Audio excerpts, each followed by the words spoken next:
అందరికీ నమస్కారం. మా ఛానల్కు తిరిగి స్వాగతం. ఈ వీడియోలో ముఖ్యంగా ఈపీఎస్ 95 పెన్షనర్లకు పెన్షన్ పథకాలకు సంబంధించి సుప్రీంకోర్టు ఒక మైలురాయి తీర్పును వెలువరించిన ముఖ్యమైన నవీకరణను మేము మీతో పంచుకుంటున్నాము. పెన్షన్ దాతృత్వం కాదని, చట్టబద్ధమైన హక్కు అని కోర్టు స్పష్టం చేసింది మరియు దానిని ఒక రోజు కూడా ఆలస్యం చేయకూడదు. వివరాల్లోకి వెళ్దాం మరియు దీని అర్థం ఏమిటో మేము మీకు వివరిస్తాము. ఈ అంశంలోకి వెళ్లే ముందు మీరందరూ మా ఛానల్కు సభ్యత్వాన్ని పొంది మాకు మద్దతు ఇవ్వాలని మేము అభ్యర్థిస్తున్నాము. ఈపీఎస్ 95 పెన్షనర్లు ఒక ఫేవర్ లేదా ఛారిటీగా పెన్షన్ అడగడం లేదని సుప్రీంకోర్టు స్పష్టంగా పేర్కొంది.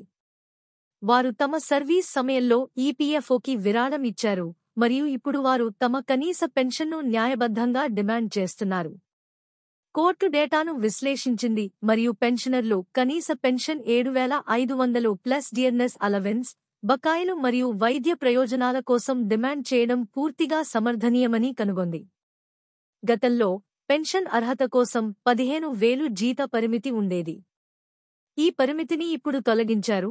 దీనివల్ల ఎక్కువ మంది ఉద్యోగులు పెన్షన్ పథకం నుండి ప్రయోజనం పొందేందుకు అవకాశం ఏర్పడింది. 2022 నివేదిక ప్రకారం లబ్ధిదారులు అందుకున్న సగటు పెన్షన్ అన్ని అలవెన్సులతో సహా దాదాపు 10,000.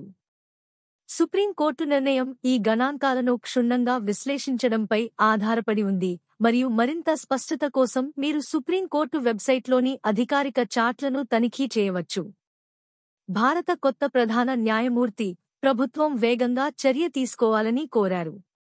ప్రధానమంత్రి నాయకత్వంలో 3 కీలక మంత్రిత్వ శాఖలతో కూడిన ఉన్నత స్థాయి సమావేశం జరిగింది. ఈపీఎస్ 95 పెన్షనర్ల డిమాండ్లను నెరవేరుస్తామని ప్రభుత్వం హామీ ఇచ్చింది. పెన్షన్ వ్యవస్థను సమీక్షించడానికి మరియు ప్రక్రియ వేగవంతం అయ్యేలా చూసుకోవడానికి ఒక ప్రత్యేక కమిటీని ఏర్పాటు చేశారు.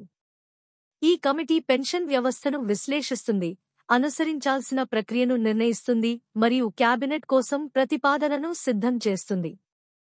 ప్రధానమంత్రి, ఆర్థిక మంత్రి మరియు కార్మిక మరియు ఉపాధి మంత్రి అందరూ ఈ ప్రక్రియలో పాల్గొంటారు. పెన్షన్ అనేది చట్టబద్ధమైన హక్కు, దాతృత్వం కాదని, ఆలస్యం చేయకుండా అందించాలని ప్రభుత్వం స్పష్టం చేసింది. నిరంతర మార్పులు మరియు గందరగోళ వార్తల కారణంగా చాలా మంది పెన్షనర్లు ఈ వ్యవస్థపై నమ్మకం కోల్పోయారు.